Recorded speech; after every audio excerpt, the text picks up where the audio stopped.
Hello and welcome to the Geocurrents lecture series on the historical geography of U.S. presidential elections.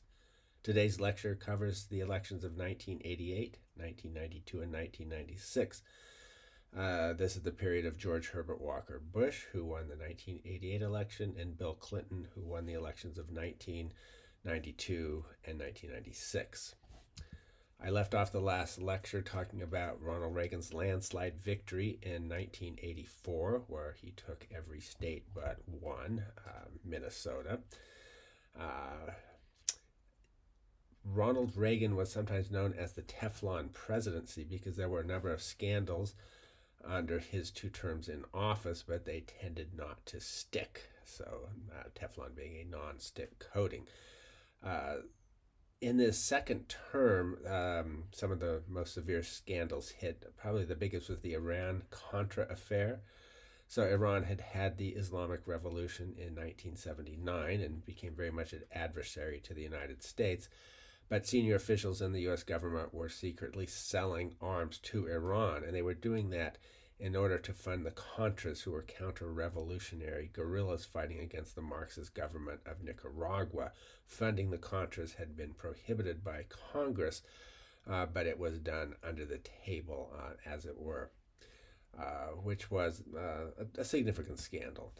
And in 1986, partly because of this, but other reasons as well, the Democrats were able to gain seats in Congress, only a few in the House, but you could see a large number of seats in the Senate, taking 8 seats and regaining the majority. Interestingly, several southern states that had shifted, or at least in the previous election, had elected Republicans would in this election elect Democrats, going back to conditions in previous years. In the Democratic Party, I have here the main contenders for the nomination. Michael Dukakis, who would indeed get the nomination, from Massachusetts, known for his pragmatism and what is sometimes called the Massachusetts Miracle, which was an economic upsurge, much of it connected with high tech along Route 128 in Boston. This was the main center for the production of mini computers, computers in between a mainframe and a personal computer. There was a lot of enthusiasm for them at the time, and the Boston area was considered a competitor to Silicon Valley in information technology. That would not last, but at the time it was. Jesse Jackson ran again on a left-wing platform. Al Gore from Tennessee ran as a centrist. He's not regarded as a centrist in this day, but he was at the time, and actually quite a cultural conservative, at least to a certain extent. I'll talk about that in the next slide. Paul Simon of Illinois represented the sort of old-fashioned New Deal liberalism, and Dick Gephardt noted for his support of labor unions and opposition to free trade and free trade deals. So it's often forgotten today, but Al Gore's wife, Tipper, became quite controversial in this period because she led a fight in Congress against risque or obscene song lyrics, both in rock and rap music. There were Senate hearings known as the Tipper Gore Frank Zappa hearings. Frank Zappa being a rock musician noted for his, risque or obscene lyrics, depending on how you view them. And it was quite controversial in cultural circles, and Tipper Gore was seen as a real old-fashioned conservative opponent of what was becoming the cultural mainstream. So Michael Dukakis of Massachusetts wins the primaries. You could see that Jesse Jackson did very well in the South with large black populations. Note also he took the Michigan primary. Michigan has a substantial number of black residents, but not nearly as many as a state like Mississippi or Louisiana or South Carolina. So it's quite interesting to see that. Gore did very well in the upper South. You can see his own Tennessee, but also North Carolina, Kentucky, Arkansas, Oklahoma, and a few western states as well. Simon took his home state of Illinois, but otherwise, Dukakis did very well. His emphasis on pragmatism, on administrative capability that he had demonstrated in Massachusetts sold well to the Democratic electorate. Republican contenders, the leader was George Herbert Walker Bush, who was Reagan's vice president, although he represented a very different wing of the party than Reagan, and had actually fought against Reagan for the nomination in 1980. So Bush represented, to a very large extent, the sort of old guard establishment of the Republican Party, which was being steadily undermined by the more right-wing fusionist, as it's often called, policies of Ronald Reagan. But Bush was very faithfully served the Reagan administration and got Reagan's backing. Bob Dole, who is going to go on to be nominated later on, but not in this term, but from Kansas, representing what you might call sort of traditional Midwestern conservatism. Not centrist by any means, definitely right wing, but not as sort of hard edged perhaps as someone like Barry Goldwater or even Ronald Reagan. Pat Robertson represented the religious right, fundamentalist right, if you will, and Jack Kemp was really hewed most closely to Reagan's line of supply side economics, tax cuts, and deregulation. It's interesting that Donald Trump contemplated a run in this election, as he would in a number of other elections before he actually does run in earnest in 2016. Bush wins the Republican nomination fairly easily. You can see on the map that Dole did well in Kansas and a few other Midwestern states. The map has the religious right-wing figure, Pat Robertson, winning in Washington, Nevada, Alaska, and Hawaii. Quite surprising that he would win a state like Washington, much less Hawaii or Alaska, or Nevada, which are hardly noted as bastions of right-wing conservative religiosity. But in a state like, let's take Wisconsin, let's take Washington. So we're only talking about less than half of the electorate, because Washington by this time was definitely trending in the Democratic direction. And then you have a split among three leading candidates, and a pretty narrow victory for Robertson. Nevada was even more surprising to me, and after looking into it, discovered that, well, actually the map is incorrect, and it's a Wikipedia map, but it should be gold for George Herbert Walker Bush. Bush won the nomination partly, or at least campaigned on promising a kinder and gentler nation, an interesting way of framing things. His campaign was anything but, though. It was led by Lee Atwater, campaign manager, who adopted sort of what sometimes called a Southern strategy of really trying to discredit Dukakis, accuse him of being a Massachusetts liberal, which he was to some degree, but also very much a pragmatist, a bit of anti-intellectualism, and claiming his foreign policy views were born in Harvard Yard's boutique, and attacking him for being a member of the American Civil Liberties Union. The harshest attacks were, though, on his prison policies, where furloughs were given to certain offenders. One of them, Willie Horton, went on to commit horrific crimes, and this was really pinned on Dukakis, and these were fairly effective ads. Dukakis responded by sort of showing his a tough side. He did so by posing for photos in a tank. This is generally considered to have backfired rather severely. Many observers thought he looked ridiculous. Here we have an article from 538, literally titled "Backfire: How to Destroy a Presidential Candidate." I'm not sure if that photo op destroyed him, but it certainly didn't help him. George Bush helped his campaign by promising no new taxes. To quote him here, "The Congress will push me to raise taxes, and I'll say no, and they'll push, and I'll say no, and they'll push again, and I'll say no. Read my lips, no new taxes." So this helped him in the 1988 election, but hurt him very much in the 1992 election because he did go on to compromise with the Democratic Congress and raise taxes. And staunch Republicans saw this as a betrayal of Reaganomics and his own campaign pledge.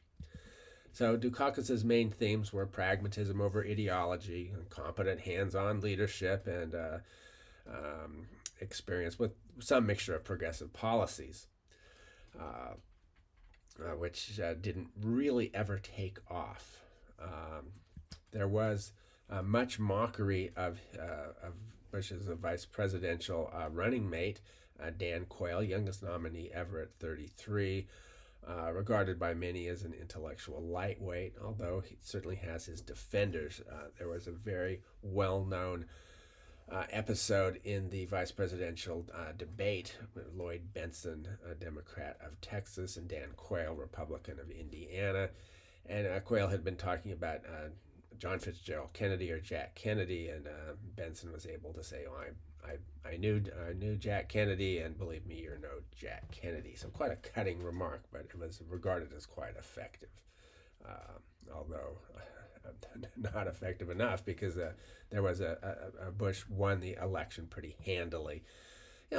Quite a substantial margin in the popular vote, 53 to 45%, an even larger margin in the Electoral College, with Dukakis taking only his home state of Massachusetts, neighboring Rhode Island, New York, quite a Democratic bulwark, West Virginia with its coal mines and heavily labor union-oriented electorate, 3 states in the upper Midwest, Minnesota, Wisconsin, and Iowa, Minnesota being one of the most reliably Democratic voting states at this time. If you remember, in 1984, it was the only state to go for the Democratic candidate, and then Oregon and Washington on the Pacific Coast, not including California.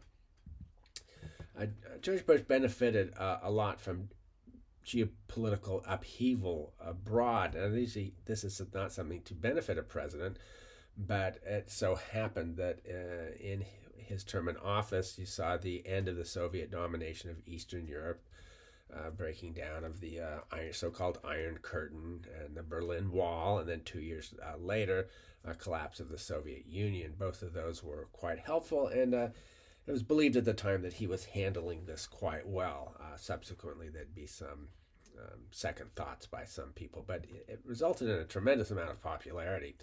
Look at his approval rating. He enters office with an approval rating at about 50%, but then it goes up to nearly 80% not long afterwards. So the beginning of his term in office was quite successful. In 1990, though, he raises taxes, violating this pledge that he had made earlier and infuriating conservatives. This is part of a compromise with Democrats and as part of the establishment or more moderate wing of the Republican Party. Bush was inclined to compromise. Democrats had control of Congress, so if he wanted to do anything, he did need to deal with them. So there was a deal made to have some spending cuts which the Republicans wanted, and some tax increases that the Democrats wanted. And you can see on the chart there the increase in the top marginal income tax rate. Not a huge increase, but up to 40%, and it had been quite a bit lower under Reagan's second term. Domestic developments began to hurt Bush in the second half of his term. Economic growth slows down, deficit mounts. Part of this is fallout from the savings and loan banking crisis. So savings and loans organizations are a kind of banking organization that were not as strictly regulated as banks proper. They engaged in a lot of highly speculative loans, particularly in real estate, particularly in burgeoning suburbs in the Southwest. If I remember correctly, Arizona was particularly hard hit. And so you could see the decline in the rate of economic growth. And the next year it's going to drop even more. So no surprise, the Democrats gain seats, not a huge number, but they gain a few seats in the House and have you can say 100 seat margin over the Republicans, a very substantial, and Democrats have a quite substantial margin in the Senate after gaining a seat. They don't have the 60 seats needed to overcome a filibuster, but they got quite a substantial lead. As I mentioned before, Bush benefited from foreign affairs. First, the downfall of the Soviet Empire, if you will, and then the Soviet Union itself.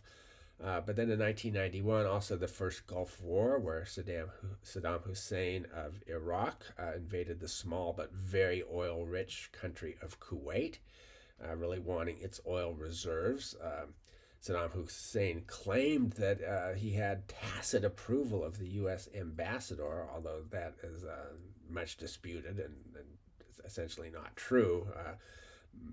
It's often very difficult to interpret subtleties of diplomatic communication.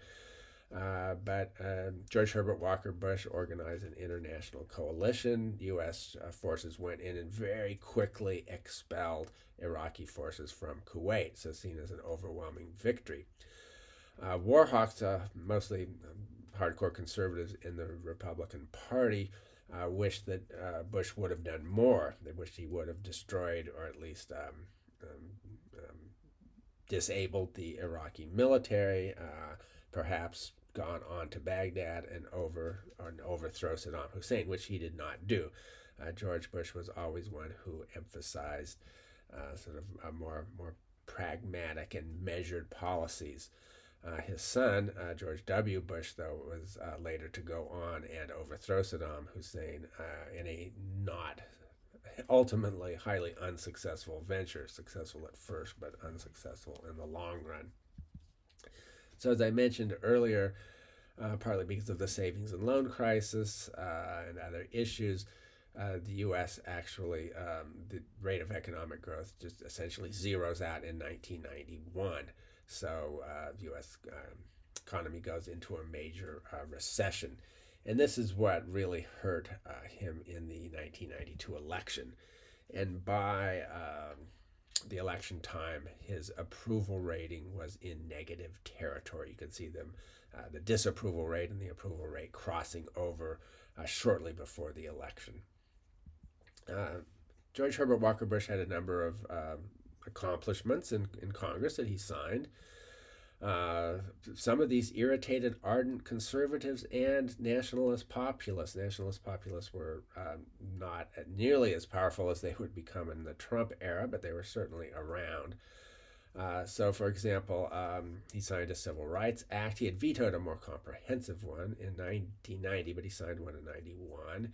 Signed a Clean Air Act extension. Signed the Americans with Disabilities Act.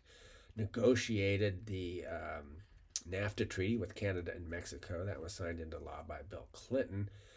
And the Immigration Act of 1990 greatly increased legal immigration with raising the cap. The latter two were the issues that really angered the group of voters who might be called nationalist populists, who didn't like these free trade deals, didn't like the increase in immigration. Bush also struggled to provide inspirational leadership.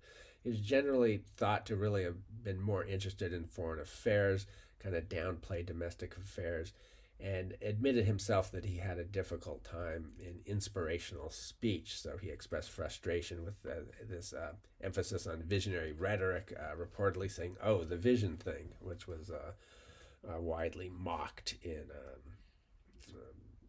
public fora. Democratic contenders in this election had many of them stressing the need for generational change. The Democrats had been out of power since 1980 when Ronald Reagan beat Jimmy Carter, and there was a strong desire to regain the presidency and do so by nominating a candidate who would be have greater appeal than the candidates who had lost so strikingly to Reagan and in 1988 George Herbert Walker Bush. Bill Clinton is the one to get the nomination. Obviously, he styled himself a new Democrat, a bit like Gary Hart had been, although he was more important in organizing something called the Democratic Leadership Conference, which was wanted to move the Democrats in more of a pro-economic growth and pro-technology direction. Jerry Brown of California running again, stressing his environmentalism and economic populism, but also to some degree his fiscal concerns for a balanced budget. Paul Tsongas of Massachusetts, much like Dukakis before him, stressing economic growth, fiscal responsibility. Tom Harkin of Iowa taking a more pro-labor, economic justice, left-wing line. Bob Kerrey of New York stressing the need for health care reform, which is going to come in a big way, and centrist as well. But anyway, in this fairly crowded field, Bill Clinton took the day. You could see in the map of the caucuses and primaries, the purple of Clinton, all of the entire South, almost all the Midwest, mid-Atlantic states, not New England, but even the Pacific coast states, except Oregon taking California and Washington. So the other candidates just didn't catch on. Bill Clinton was a very effective campaigner, had as governor of Arkansas, had sort of a fairly well-honed operation. One thing I found very interesting is that he chooses another Southern centrist, Al Gore of Tennessee, as his running mate, and that really defied conventional strategy, where you're supposed to get a running mate who represents a different faction of your party, a different region of the country, often one from a large state who has the state having a lot of electoral votes. But Clinton decided to defy that and go with Al Gore, who at the time was very much had a reputation as a centrist. Clinton's campaign strategy, to a certain extent, orchestrated by James Carville, still in the news these days, of Louisiana, known as the Ragin' Cajun. Carville came up with a number of rules.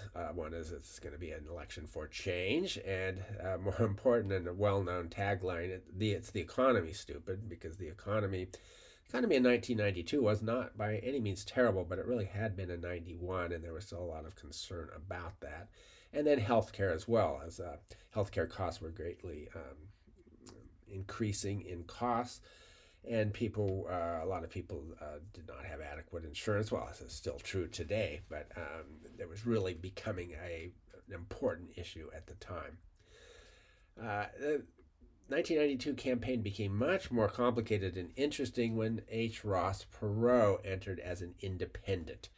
Ross Perot of Texas was the founder. He had been an IBM and then founded his own information technology firm, Electronic Data Systems, later Perot Systems. Perot had a lot of personal animosity towards George Bush. He claimed Bush was dishonest. They're both from Texas. They had dealings with each other. In particular, he claimed that Bush was being dishonest about American prisoners of war who were still in Vietnam. A lot of debate over how many there were, but it became a pretty hot issue. Perot also really disliked Ronald Reagan's trickle-down economics, which is interesting. Perot really advocated what might be known as a populism of the center. So I'll just read a couple of quotes from him. One was, in business, people are held accountable. In Washington, no one is held accountable. In business, people are judged on results. In Washington, people are measured by their ability to get reelected. Or the other quote, modern politics has become little more than shirking responsibility and blaming someone else. So this echoes a lot of themes in the Trump campaigns of 2016, 2020, and 2024. The notion that you need people with business expertise to run the government effectively, that unelected bureaucrats have taken control and are not doing the country any good. So it's a political reform and very much an anti-establishment message. That's populism. Also very much opposed to free trade, as particularly NAFTA, the North America Free Trade deal that was concocted under the George Bush administration, later signed by Clinton. Perot famously said that if NAFTA was passed, there was going to be a giant sucking sound as U.S. manufacturing jobs were sucked to south of the border in Mexico. He wanted to reduce the federal deficit and the national debt. He wanted government accountability, term limits, but he also wanted to increase the taxes on the wealthy, uh, which it was not something we've certainly seen from Reagan before him, who greatly decreased them, or from Trump in his more right wing version of populism. Perot was polling as high as 39%. In some polls, he was ahead of both the Democratic and Republican candidates. But then, oddly, he withdrew from the race and then later re enters it. He was concerned about media attacks on himself and his family. Perot is a sort of an odd figure in many ways. He really appealed to a lot of people. He did not appeal to political and media establishments as a populist, anti-establishment figure. So he claimed that the Republicans were conducting dirty tricks against him, and said for the safety of himself and his family, he had to withdraw. But then he throws his hat back in the ring. At any rate, Perot does quite well as a third party candidate. He got almost 19% of the vote. But obviously it didn't win and didn't take any states, only took a few counties. Bill Clinton wins the election, but notice with only 43% of the popular vote, 37.4 for George Bush trying to get reelected. Electoral College is a different story. Bill Clinton wins it decisively. You look at the map, Bush took only the sort of Great Plains swath of states from North Dakota down on into Texas. That's outside of the Great Plains, but it is a nice north-south line up there. The interior West, many southern states, and Indiana, the most Republican and conservative state of the old Midwest. The old Northwest, as it was originally framed. Ohio, Michigan, Wisconsin, Indiana, Illinois, and Wisconsin. You get a real pastel map when you look at the county level because of the very strong showing of the third party candidate, which means in all those very sort of baby blue and light pink counties, the victor did not win a majority of the votes, but a mere plurality because there were so many votes for Perot. And you can just see a handful of Perot counties. Most of them are sparsely populated areas in northern Maine, Trinity County in California, a couple in Texas, a few Great Plains counties in Kansas, one in western Colorado. It's interesting if you look at the map of Perot's showing at the county level. It's very interesting to me that he did very poorly across the southeast. Much better in Texas. No surprise that's where he's from, but Texas is long had a more populist orientation than many of the southeastern states. Texas is arguably southwest, although it was a slave state. The areas where Perot did best, it's kind of an interesting combination. You could see Maine very clearly. Some parts of the Great Plains, the interior West. These are areas that have long sort of trended in a bit of a populist direction. Some of the demographic patterns are not particularly surprising.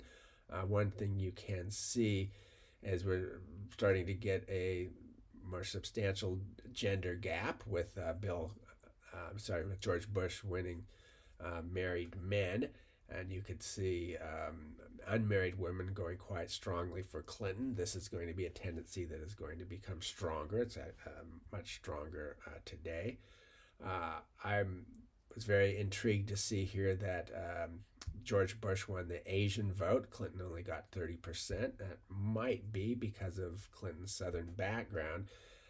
But the Asian vote is going to tend very much in the Democratic direction after this election.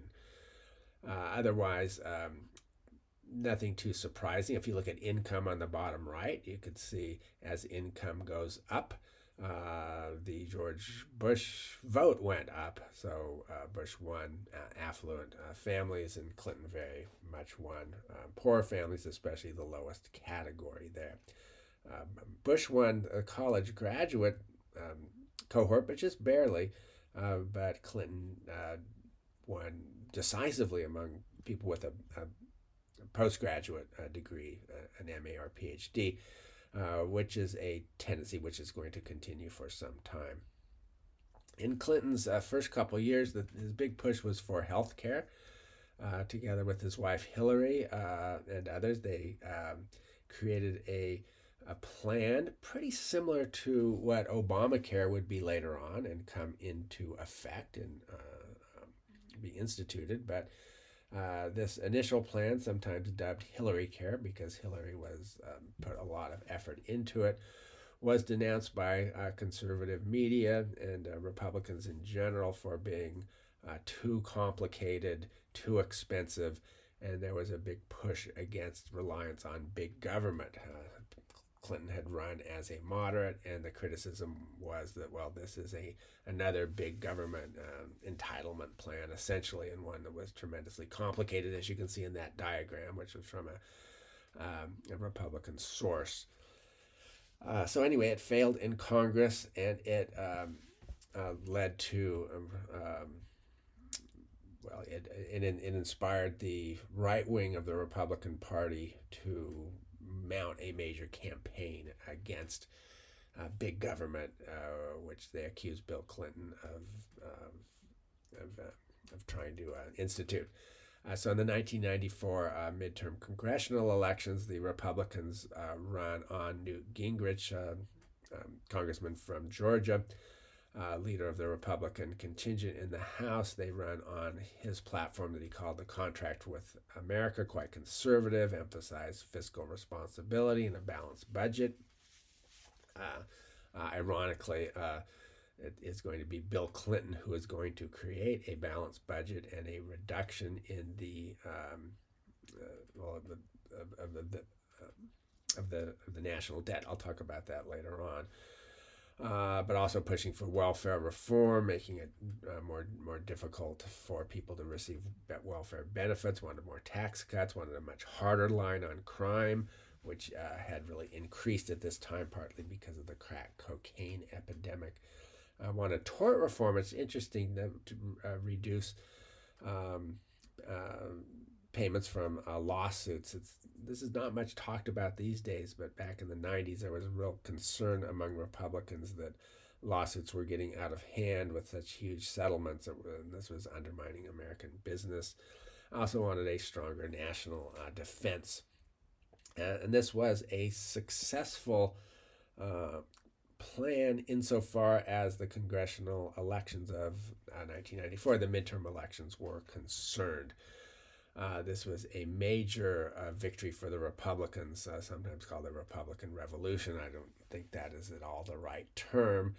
You can see on the left, though, that the Republicans gained 54 seats, which gave them control for the first time in a long time, 230 to 204. So Newt Gingrich is going to become Speaker of the House.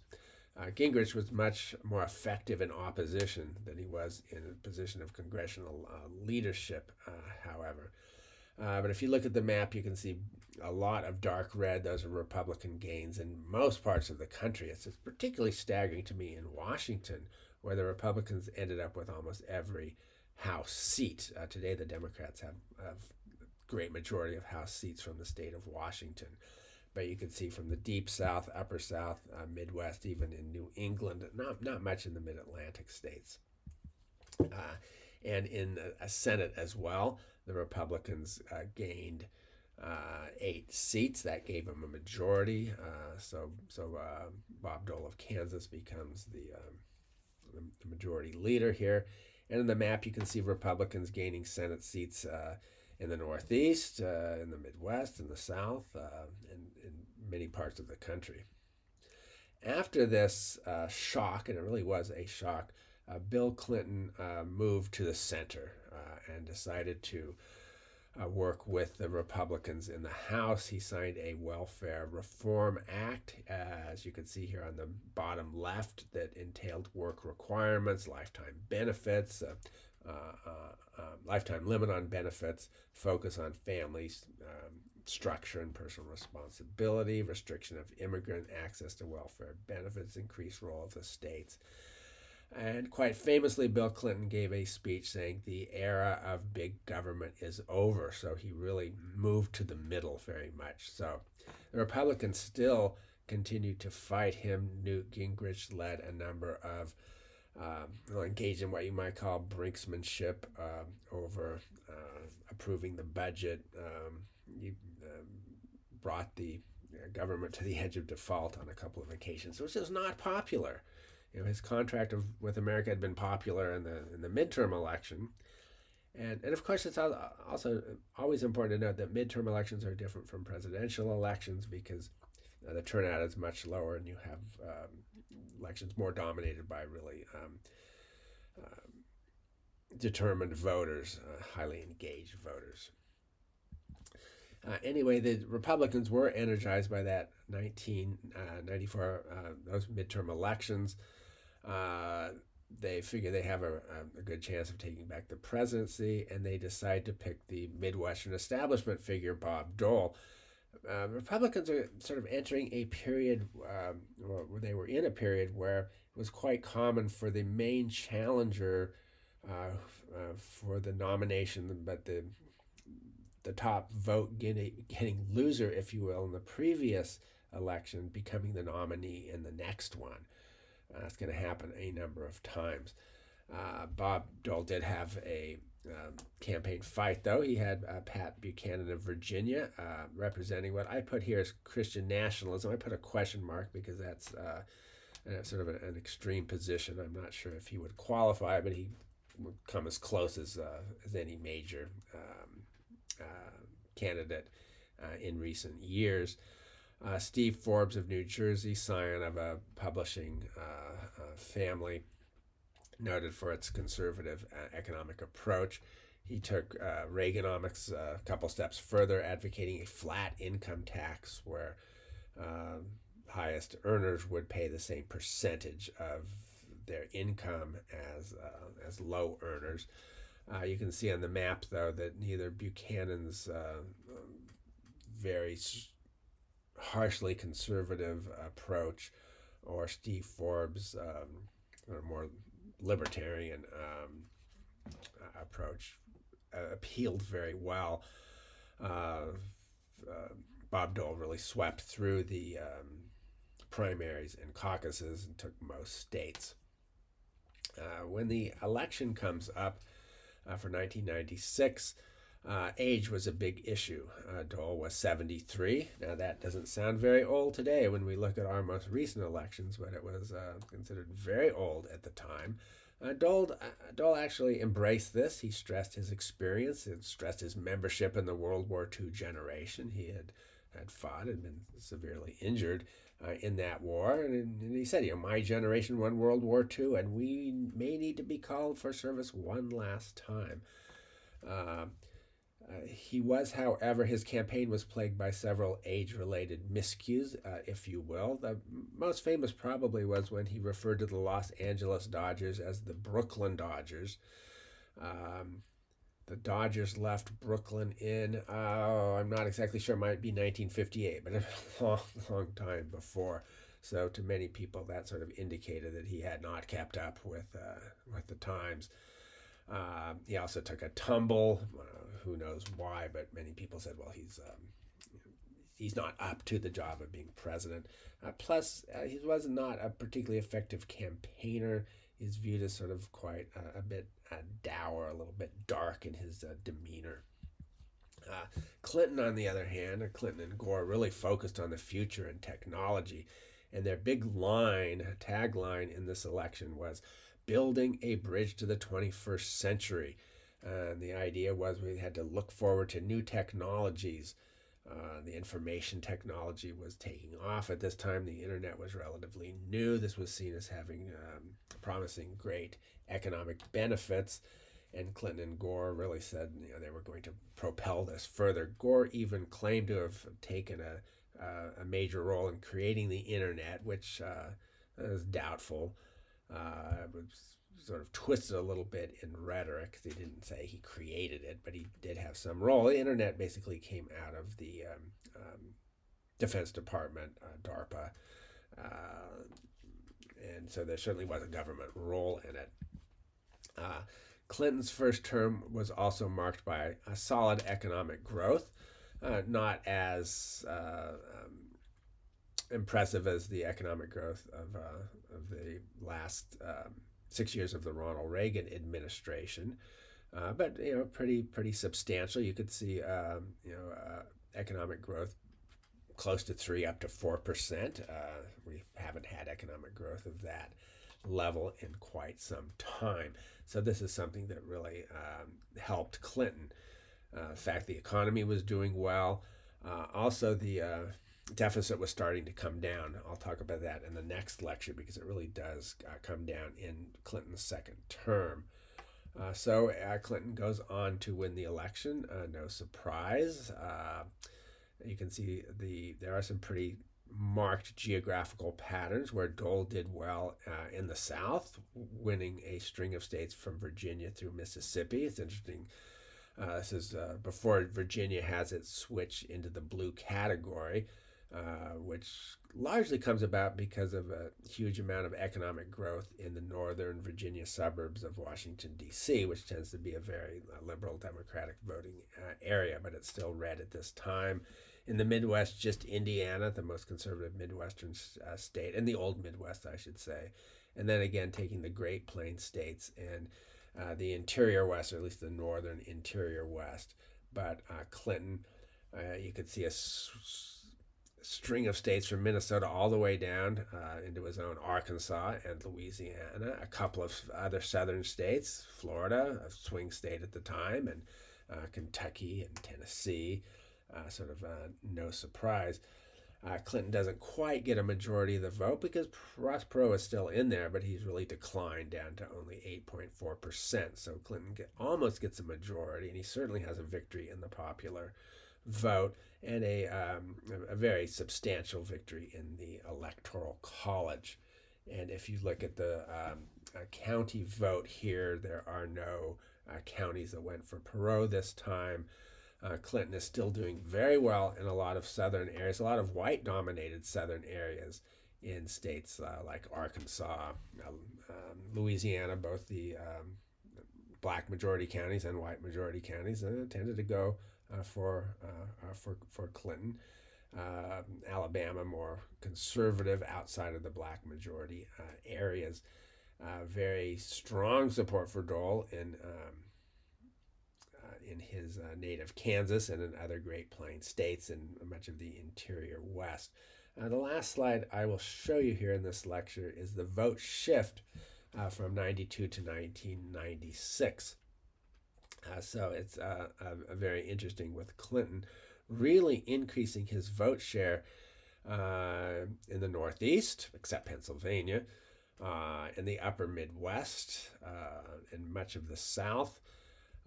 Whereas the Republican vote share increases in much of the interior West and also Northern California and most of Oregon, in Dole's native Kansas as well, but also the upper South and lower Midwest. You can see southern Illinois, you can see Missouri there, Tennessee, Kentucky, North Carolina. So a lot of these areas in the upper South are majority white and are really going to be trending conservative and trending Republican in the next few election cycles, but it's starting to really happen now. This is when the Democrats really lose the white vote in the South.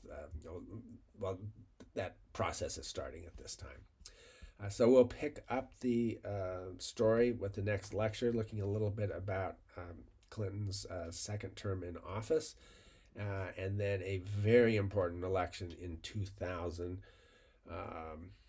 with former Vice President Al Gore going up against George W. Bush, the son of George Herbert Walker Bush. Essentially a tied election that goes to the Supreme Court. Gore wins the popular vote narrowly.